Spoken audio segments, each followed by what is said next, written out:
Welcome to Modern Musings, conversations with the maiden, mother, and crone, looking at ourselves and the world through the lens of the 21st century. Hey everybody, welcome back.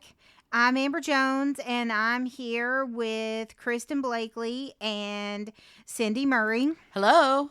Hello.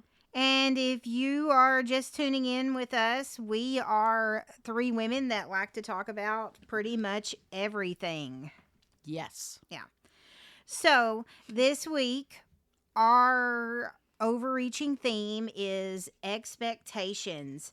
And overreaching. Yeah. okay, I'll change it. No, I like that.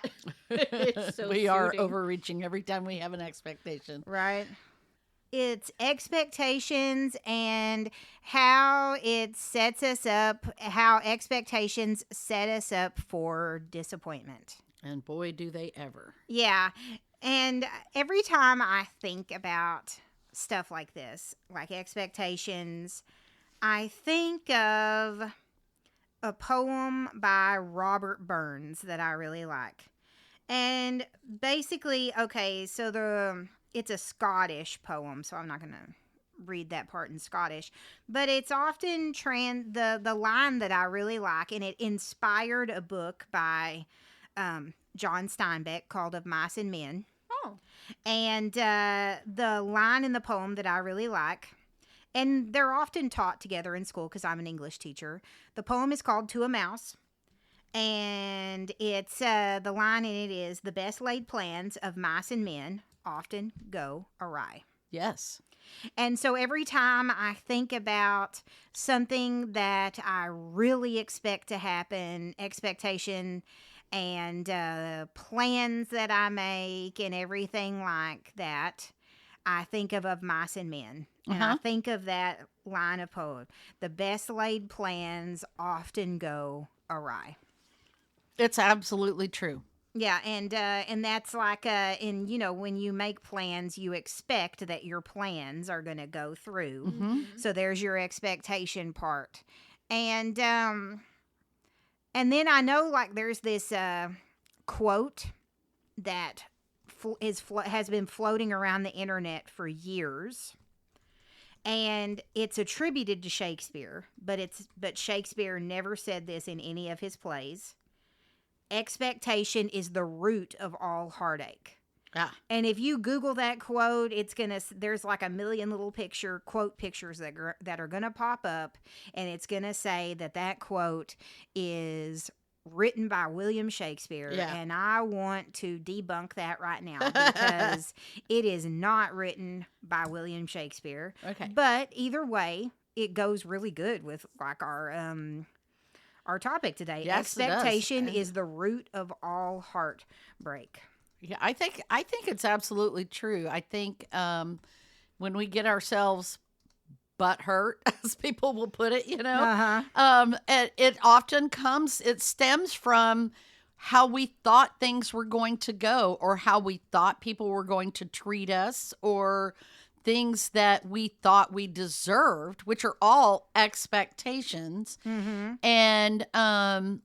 And I want to say, I think a lot of that actually goes back to another topic that we talked about a couple of weeks ago about finding your voice and in setting those boundaries of how you want to be treated or how you want things to happen. So, if you, for instance, you decide you're going to have a party and you tell people the party starts at 7:00, and you don't tell people that you are serving dinner at 7:15 and you're making this really grandiose dinner for this party. If you just tell them there's a party at 7:00, they may show up at 10:00. Or 9:00 or whatever, or they may eat before they come, and then they're telling you, "Oh, I'm sorry, I'm not hungry," and you've gone to all this trouble, and then you have your feelings hurt because you had this expectation that they were going to come at 7:00, and you're thinking, "Well, 7:00 is dinner time, or 6, or whatever, whatever time you do," and And so I expect people will be hungry, so I'm going to serve them this food. And this is what I expect. I told them that the time was 7 o'clock. And they show up at 8 o'clock or 9 o'clock, and your food is sitting there getting cold, and you get your feelings hurt. And I think that's, like I said, you're not making you're number one, not making your expectations clear. You have certain expectations, obviously, or That kind of like goes back to when I was planning my wedding. Like you plan these things and you're like, hey, our engagement party is at 7 p.m., like 7 to 9 p.m., and you cook the dinner and you set everything up. And like then 7 o'clock rolls around and nobody's there. Yeah. And it's like, wow, okay. And I had been planning, this is the first party I ever planned really and threw for myself. And like a lot of people didn't show up until like 7:30 or 8 o'clock. And then like there were some people that showed up at like 8:30 or right before, or some people like my family members didn't show up at all. Right. And they told me right up until that moment that that day that they were going to show up. And then I guess one of them got food poisoning or something like that, but they didn't even call and say, hey, we're not showing up. And so there was really even no fault there, except that they inconsiderately didn't let you know. But Your expectations were that they would be there. Never told me. Right. I didn't find out until like a year later that they wow. had food poisoning. They just didn't show up. Right. They didn't say anything. Right. Nothing happened. And, and it's the same with, and I know Kristen can attest this, with her marriage to Travis, is that y'all invited all of these people, and I invited all of these people and spent all this money, and then only half of them showed up. Right. Yeah. And like all these people were like, oh yeah, I'm definitely showing up. And I had like a limit on my, who I could invite with my venue. And so I had to cut a lot of people out that would have actually showed up. Right. Right. And like all of these people were like, oh yeah, we're definitely showing up. And then they don't show up. And I'm like, well, dang. I had people asking if they could get an invite because they really wanted to show up, like my coworkers and friends and stuff. And I had all of this reserved for family members because I put them first. And they're all like, oh yeah, we're showing up. And then I even worried that people kept saying, well, we're gonna bring a date and 5 of my family members coming too and everything like that. Oh yeah. And I was really like sick about it because we had oversold, I guess, room. And I'm like, well, I guess people can stand or whatever, or people are going to leave early. And I'm going to stop worrying about it at this point because it's too late. Right. And then, yeah. And so all of these people, apparently like 170 people were supposed to show up. And only like 80, I think, or less showed up. Right. And it was just like, okay, well, thanks for RSVPing. I had a wait list of friends of mine that and friends of Jason that I passed over and snubbed because all of these family members just wanted to come to the wedding and bring all their kids and everything like that. And then they don't even say, oh, well, we're not showing up. Right, right. And, and I knew that some of that was going to happen because I saw it with Kristen's wedding. It happens, still, yeah. it like really was just kind of like, well, dang. Yeah. But it was like really And awesome time. And we yeah. had a lot of leftover food that we ate for a week later. And I had to take cake to work and everybody, and it was great. Like all of my students got to have cake and donuts and it was fine. And, those are some of those big expectations, but there's also sometimes small expectations like, I expect someone will, my family will recognize me on my birthday or, I expect to spend Mother's Day with my kids, or I expect my kids to want to spend time with me, or I expect my friends to want to go hang out with me at the same time, we always go to the same retreat every year. So I have that expectation. And then when one or more of them can't go, it's like, oh, well, that's a letdown, and those things happen, but it's the expectation. It's not the absence of the person. It's that expectation that gets you into trouble because, well, for one, you're not making that expectation clear. Of course, you can't control what your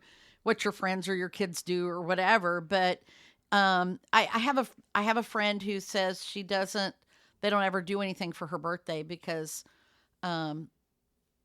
her family would never do anything. And I said, well, did you ever tell them that you wanted them to? And she said no, because they just wouldn't. And I'm like, maybe they would. I guess maybe they would if they knew. Yeah. How do you know that they wouldn't if you told them, I would like to go out and do something, or I would like you to come spend my birthday with me or whatever, then they very well might do that. And then you not never know. They might assume that because you've never asked to do for it something that you don't want it. Right, because a lot of people don't want attention on their birthday, right? I very much did that with like my master's graduation. I wasn't planning on inviting anybody until my friend Joy she's like, well, aren't you going to invite me to your graduation? And I'm like, I didn't know you wanted to go. Mhm. And then it turns out Cindy and Kristen wanted to go too. Everybody wanted to go to my graduation. Right. Stacy wanted to go. Her whole family wanted to go. And I was just like, oh, well, I didn't like tell anybody until, I told people like 6 months in advance, but people kept asking me, when are you graduating? And I'm like, oh, this time. And they're like, oh, am I invited? And I'm like, well, yeah. Do you want to go? It's like I didn't even realize anybody but my husband would want to go. But I think a lot of people get themselves into trouble that way. And that's a problem with a lot of marriages too. You have expectations of how you think a marriage should be. And this other person has expectations of how they It's a learning curve, and for you sure. don't, and a lot of times people don't say, well, this is what I expect. I expect you to treat me in this way. It really is all about boundaries. Boundaries equal expectations. And if you're not voicing, you've set these boundaries, but you're not airing the boundaries. You're not telling where the boundary is, and then you're mad at them if they cross it or don't come close to it. Close to it. Yeah. And so I think that's the big thing. Now I will also say that anytime you have any kind of expectation, you are going to be disappointed. Because, for sure. If you set them up like really huge, it's like a thing. Like when I first started dating my husband, it was a few months before my birthday, and he didn't know that birthdays were a big deal to me because my mom made them such a big deal growing up, and they were always just a really huge deal. And so it was a very absence of that after my mom died, but I never told Jason that birthdays were a big deal to me. And then he didn't know what to get me for my birthday, so in true manly fashion, he just didn't get me anything for my birthday. Or they wait till the last minute. Not even a card. Yeah. He just told me I don't even know if he told me happy birthday. He just decided to ignore the situation because he didn't know, which, it was That's almost very Stephen-like. I know, Yes. yeah. And it was almost like the pressure screw was too you, much. Yeah. Situation. So, and I told him later, birthdays were important to me. And then and then I was just like, his birthday's Like 5 days after mine? Yeah. Yeah, his birthday's 7 days after mine or whatever. And so I was just like, well, I'm not getting him anything for his birthday. I don't care what he expects. Right. So I got him something, but it wasn't for his birthday. It was something to make his house smell better because his house smelled like a man. It was more for me than him. And I was slightly embarrassed because his grandma called and I was sitting next to him and she asks him what I got him for his birthday. Oh, yeah. And he was like, oh, this smelly thing. And I'm like, I totally didn't get that for you for your birthday. I just gave it to you on your birthday. I had already bought it ahead of time. It's funny because I think about like expectations and how like as a kid I was growing up with like hopefulness, not that turned into expectations. Yes. And I think Disney didn't help with that. Oh, And yeah. like all the fairy tales. Oh, as for kids, sure, because you know, expect to meet we your don't Prince just Charming. Yeah, we're fed, things like Harry Potter stories, Cinderella, even the Ugly Duckling figures good people out that they're win. special. Yeah. Yeah, and so, or someone secretly becomes a princess, or was actually a princess, and I think that that narrative becomes like this hope that you're just sitting in this waiting room for your turn to happen. And have so that every time expectation like that, a birthday comes around, you think like, oh, this is it. This is the birthday where I get like that amazing gift, or I get recognized as the princess, or whatever. I know that's silly, but I mean, literally as kids, like we fantasize. Well, that's where it starts. Yeah, it really does. And I don't know how that like translates from like weird hopefulness to expectation, but I think over time, because it doesn't happen again, it's like playing the slot machine, because you don't win every time, right? You lose Yeah. every time. Golly, Every and the single expectation time is big. you You lose. keep putting your money in, and you're like, Exactly, I'm so going to you win this keep jackpot. thinking I'm you're going to gonna win The win. this. definition of insanity. Yes. But honestly, like I think I lived a big portion of my life thinking next time it'll happen. Whatever. Right. I have no idea, but Right. just hoping my life would get magically better. Right. Which is so funny. And then I think the other expectation that you guys were talking about is assuming. Yeah. Well, And Well, you that's know what? definitely There's an assuming expectation. does. There's like this hope, this false hope narrative that you live with. And then there's this assuming thing where you're expecting other people You think to other people do can read your things, mind and know or what it read is you your want. mind. Yeah. And it's funny, like, wow, when you live with both of those, I know. I'm totally and saying, I pointing have at myself. a perfect example. When Mark and I got married, my first Mother's Day with him, I was so used to this is where expectations come in.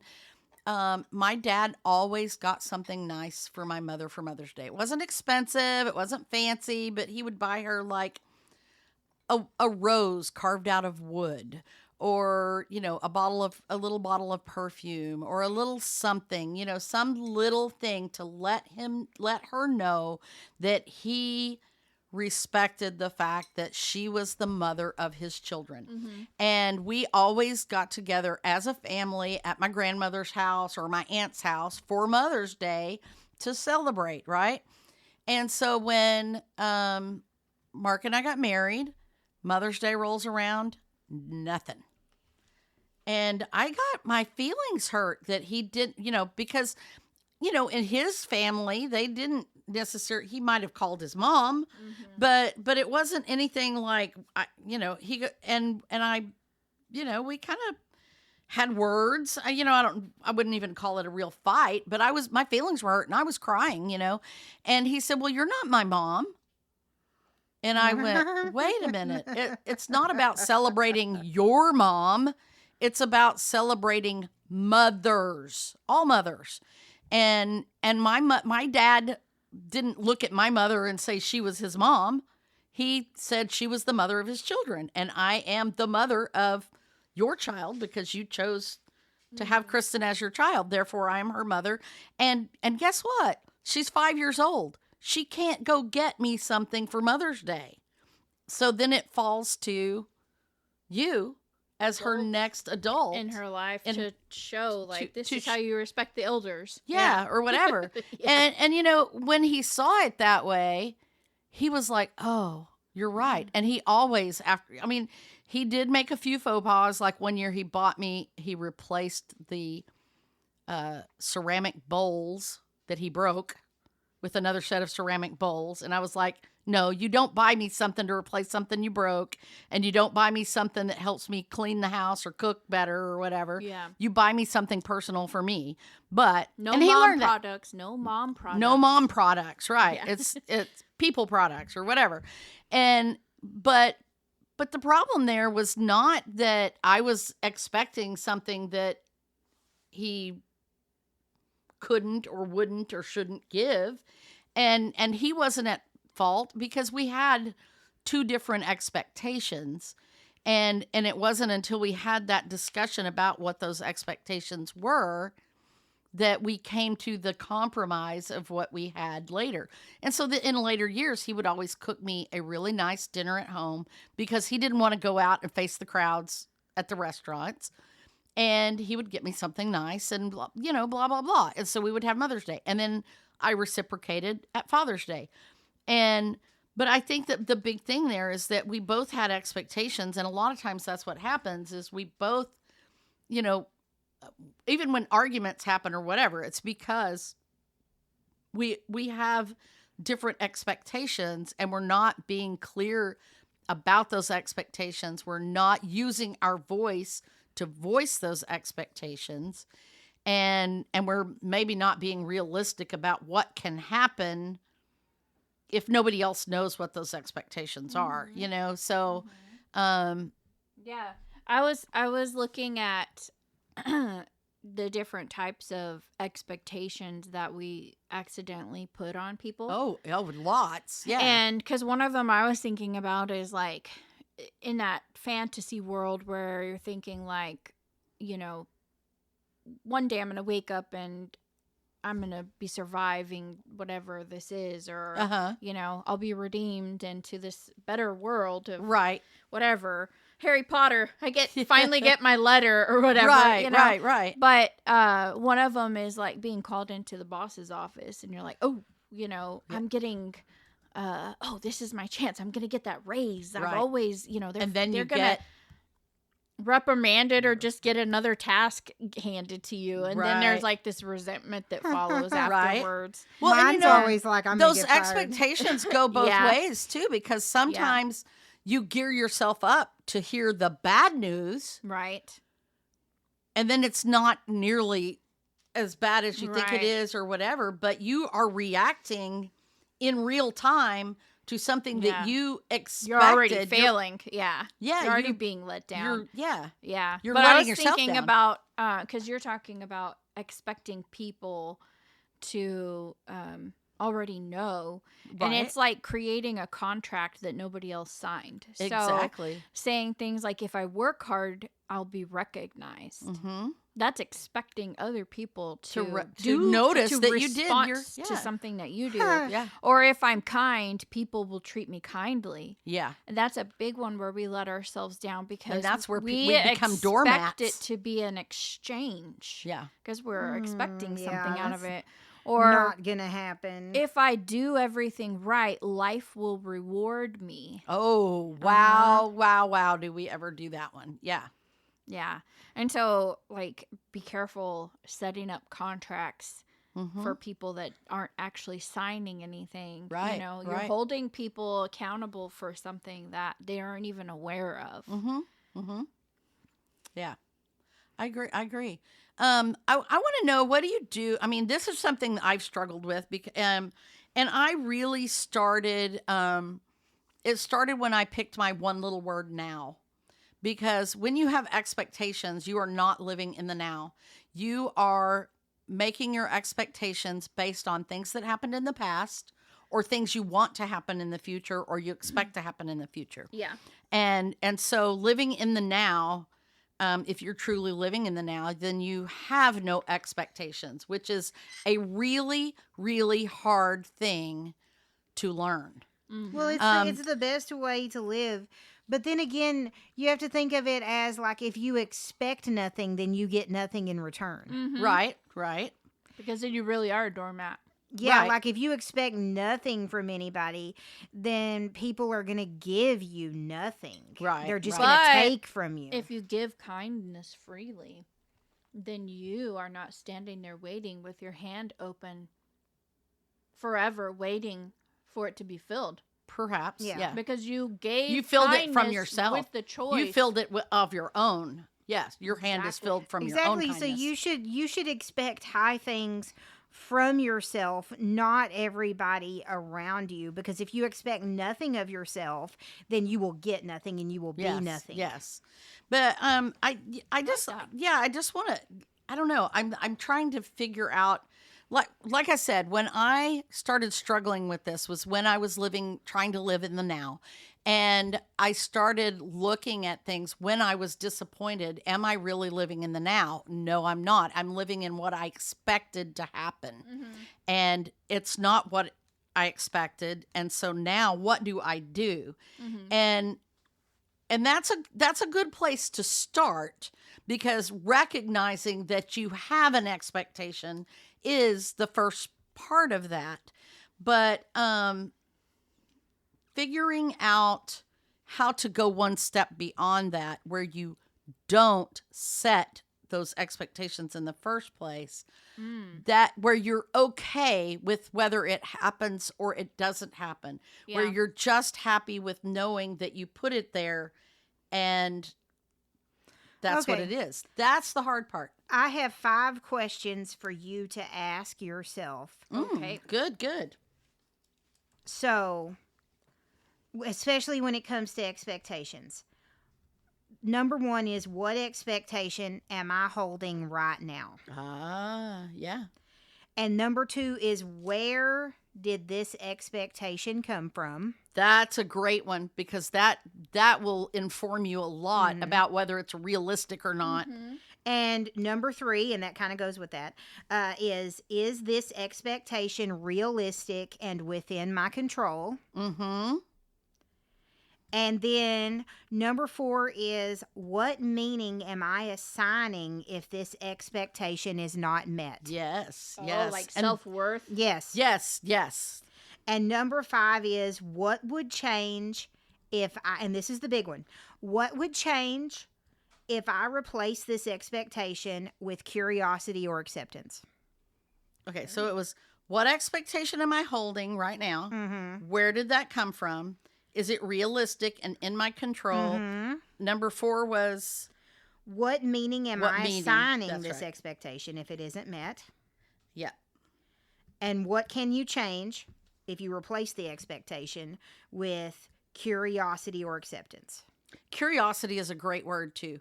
I've seen a lot of people substituting that word, like flipping things out. Instead of having expectation, have curiosity about what is possible. Yes. Yeah. Yeah. And I just wanted to throw that out there before, like, I love that. I love that. the chat Yeah. like I'm ran having rampant. a hard time figuring out what I'm expecting. That's a hard one. It is. Yeah. Sometimes you don't know. Yeah, Yeah. sometimes there are a lot of unconscious expectations. Oh, we do. Like just like the Disney thing. Mhm. Really, like nobody I mean, people do, but like you're not like really growing up and you're like, oh, the prince is coming, waiting for my prince to come, waiting for my Hogwarts letter. But in your mind, unconsciously, you're waiting for that Hogwarts letter. Right. Well, Whether you say it out loud or not, you're Right. waiting for something magical. I grew to up happen to reading you. books and thinking that someday I would meet the person I would be married to for the rest of my life, and we would live happily ever after, because that's what they teach. That's what you read. That's what you believed. And because that's marriages are always happy ever after. right. Or, it's just, there's a lot, we put a lot of expectations in there that we don't even realize that we put on things. And Yeah. they're all based on the life that we've lived, the way that we were raised. And because we're all raised differently, we all have different expectations. And we read different things into what happens when those expectations aren't met. Someone, one couple, if the husband works all the time and doesn't pay attention to the wife, she might but he buys her lots of things, she might think he doesn't love her. But, it goes back to that love languages thing where, maybe that is his love language, is to spoil her with all the things that he can afford. Working overtime so he can so afford that he can those afford things. those things, to give her everything she wants. And she's thinking that it means that he doesn't love her because he doesn't want to spend time with her. Mm-hmm. And, it's,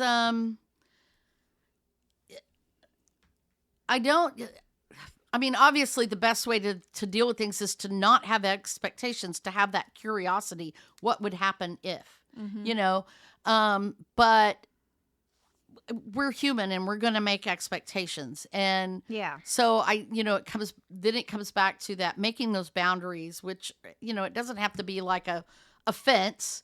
It could just be a simple statement. This is what shows me love. This is what I want out of this. This is what's important to me. And having that as an expectation and knowing it, and having other people know it, then that's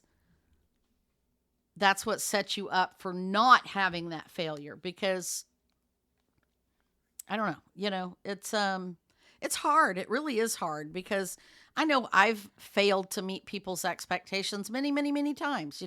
My parents were really disappointed in me for not being a straight A student, perfect straight A's, and I was disappointed in them that they expected that of me rather than just expecting me to be a good and kind person, and, so, there's, I don't know how you get around that. I really don't. Well, it's hard to get around your self expectations also. Oh, it is. Yeah, because I expected myself, if I work hard, I will succeed. I'll move up in the job and I'll make lots of money and I will be a successful person or whatever. Yeah. Oh, for sure. And then you wind up working for somebody who's a jerk, who doesn't recognize your efforts, and you get stuck in the same crappy job for 20 years. It happens. And maybe that's when it's time to look at those expectations and realize that they're not, maybe they're not realistic. Tone down your perfectionism. Right. Well, yeah. Mm-hmm. And actually, that was the thing I was thinking of, is there's the difference between anticipating something and expecting something. Well, there is. So yes. Expecting something is saying something good should happen or something bad is going to happen, right? It will. But It will. anticipating or worrying, Mm-hmm. I guess the flip side of that coin, something good might happen, leaves room for gratitude. Right. So, yeah, anticipating that something good might happen leaves space for gratitude. Right. Whereas then when can you're be grateful when that expecting good thing, something good should happen, then you're not as grateful then you're when it not does, as 'cause you grateful. expected And think about it this way: when you wake up in the morning and you say something good might happen, you're curious. Yes. And you're open to looking for possibilities. Right. But when something good should happen, first thing when you wake out of bed, you're expecting something good to happen. Where you stub your toe, the first step you make, you're already having a bad day. Right. Because now every something bad little happened. little thing that was bad becomes part of that expectation. I knew this was going to happen. I knew this was going to happen. I'm always expecting to have a good day, and then it's not, and it's like you stubbed your toe. It's not that bad, right? Don't let it ruin your whole day. And the toe stubbing ends up overshadowing those little great things that Right. happen that turn out to be the awesome Right. things, like discovering that coffee shop, Right. or making your souffle and it didn't fall. Yeah. I have another really good example, and we've talked about this example before too, like when now was my one little word, and I had these expectations of our canoe trips. I always have these expectations of our canoe trips. And Kristen and I were in this canoe, and we kind of got stuck on on a little sandbar, and we couldn't get the canoe to move. It was like really shallow. It was very, very shallow. We were dragging on and rocks. we were dragging bottom. And so I got out. I was trying to get out of the canoe to push us off the sandbar so we could keep going. Well, the minute I got out of the canoe, it shifted the weight of the canoe and it started moving, but I still had she still had one leg in the canoe, and I'm holding one leg in, one leg out, and the canoe is moving away from me and making me do the splits. And my expectation was I'm going to fall and hurt myself. My expectation was, oh my God, Kristen, you need to stop this from moving, and I'm freaking out. But then I kind of let go of that. I said, I'm just going to go with what's happening. I'm not going to have this expectation that's going to fight. I'm not going to fight this impossible situation. I let go. I lifted my foot, fell flat on my butt in the water, and the canoe suddenly stopped moving. And I was just sitting there and in the water. Was like a foot deep. It wasn't even that deep, it was right? So shallow, and it was like, why was I so afraid? Why was I so afraid of falling? And I just laughed and laughed and laughed. And I made Mark come over from his canoe and take a picture of me in the water so I could put it in my one little word book, because I learned this huge lesson. What's the worst thing that's going to happen to me? Why am I expecting it to be terrible? We're going to flip over and go floating. I mean, I literally was like, oh my God, it's going to drag me down and drag me under, and we're going to go floating down, and our canoe's going to tip over. And I mean, I was imagining all the worst things that could happen because my expectations were so severe of what could happen. And once I just let go of any expectation of rescuing myself from falling and just let myself fall, it became a funny thing, a funny story, and it wasn't nearly as bad as I thought it was. And it was a really good part of that trip. So I think I like that word of putting that curiosity back into it. You know, when you have those expectations and you, I mean, because we all have expectations, they're going to happen. But when you're sitting there and you have expectations, ask yourself, what's the worst thing that could happen? Have some curiosity about what does it mean? What does it mean if it doesn't happen the way I want it to? What is it going to change? And once you do that, then you kind of let go of that disappointment, because there's room for all these other things to happen that might not be disappointment. And I've actually done that on some trips where I had very little planning. You guys know I am a super planner. I like having the itinerary made out. We're going to do this. We're going to do this. We're going to do this. And if I set this, the only thing on the itinerary is we're going to go here. We have tickets to this, and we're going to go do that. And everything else is wide up in the open, no expectations. When you set yourself up for that, then all kinds of wonderful things can actually happen. And I've had some of my best trips when we just kind of went by the seat of our pants or whatever, and kind of like when we did Marfa, we did a little bit of that. And I thought it was pretty awesome. So, any other expectations that y'all have had that have kind of plagued you, or that you found ways to get around, or anything like that? I have a gardener wisdom. Oh, you do? I do. Oh, again. Yes. Okay. Because, a lot of people say like, oh, I don't have a green thumb, or I kill plants and things like that, whenever you are planting seeds, say you want a tomato plant, right? You don't plant one tomato seed. Right. You plant multiple tomato seeds, and then you pull out the weak ones. Right. Or maybe they don't sprout at all. You cultivate what you have. Yeah. What you want to grow, the strong ones. Right. And gardening, just like any other hobby, is not something that is just perfect the first time. So the first time you plant a seed, don't expect it to grow. Right. And And that goes then- back to telling your expectations to other people, like Focus on what you can control. right. Because you cannot control the weather. No. Yep.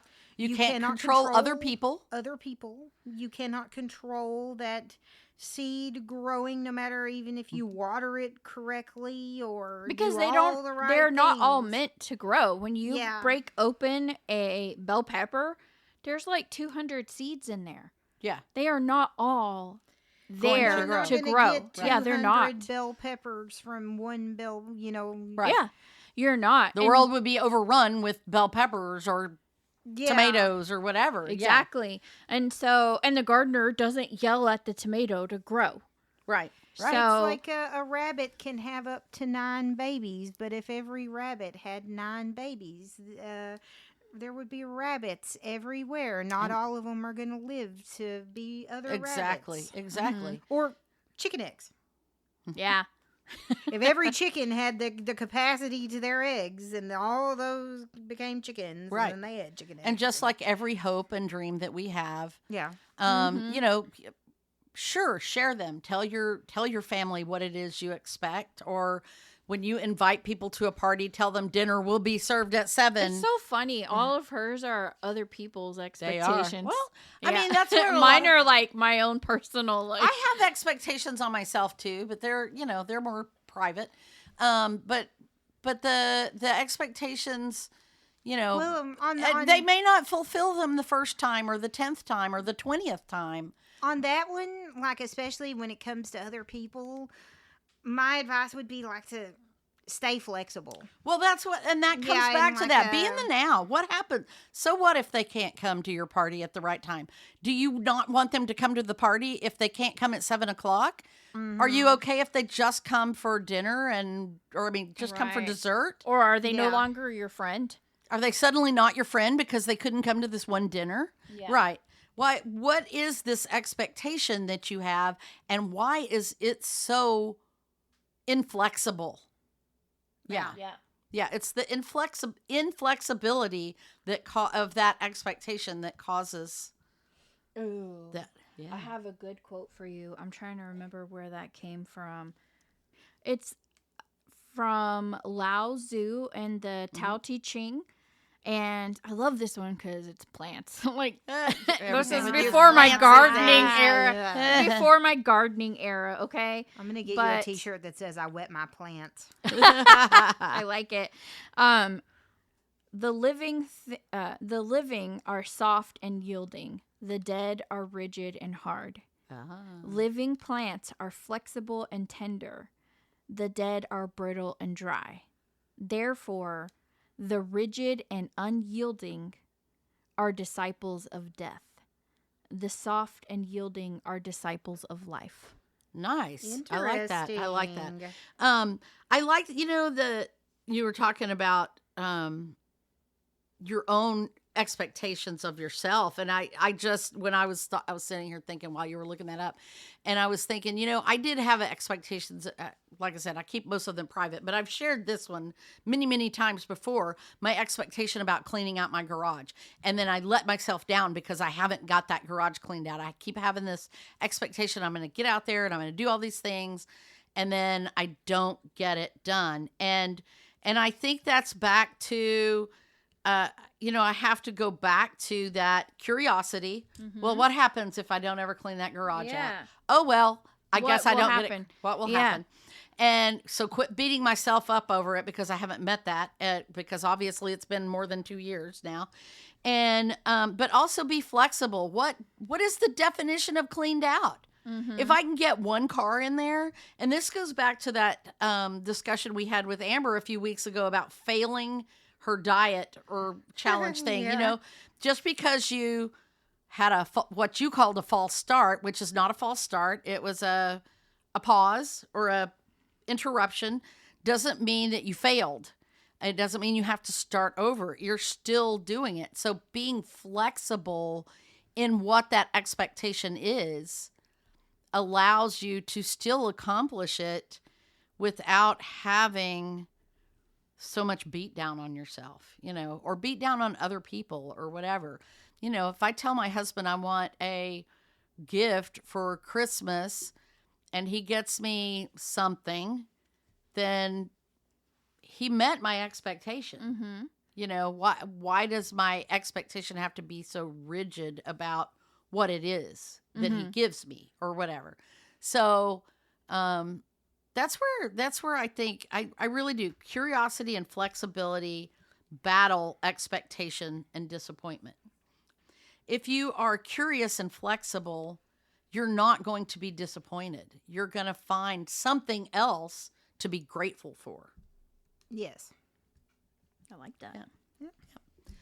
Well, I think that you guys have like some really good ideas here. Like, I was going to jump in with some good strategies to manage expectations, but everybody kind of covered these already. Like replacing expectations with hopes, focusing on what you can control. I know I talked about that. Yeah. And then staying flexible. I talked about that.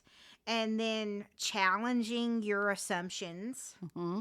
And practicing acceptance, Right. like acknowledging reality as it is before deciding how to respond to your expectations. Good. Those are awesome. Yeah. And I think that we did a lot of great covering on this topic. I know it wasn't a very long topic to talk about, but it was a pretty great. I enjoyed it. I thought did it was too. a really. Yeah. I thought it was a really great discussion. Yeah. It kind of brings us about like what are we going to talk about next week? Well, next week we're it does kind of expectations. yeah. So next week we are talking about epic recipe fails. So Talking about expectations for sure, recipe fails because you know Yes. you're always expecting that you're yes, going to have when the you best cake. expect that recipe to do you service, Right. Yeah. Mm-hmm. Yep. Okay.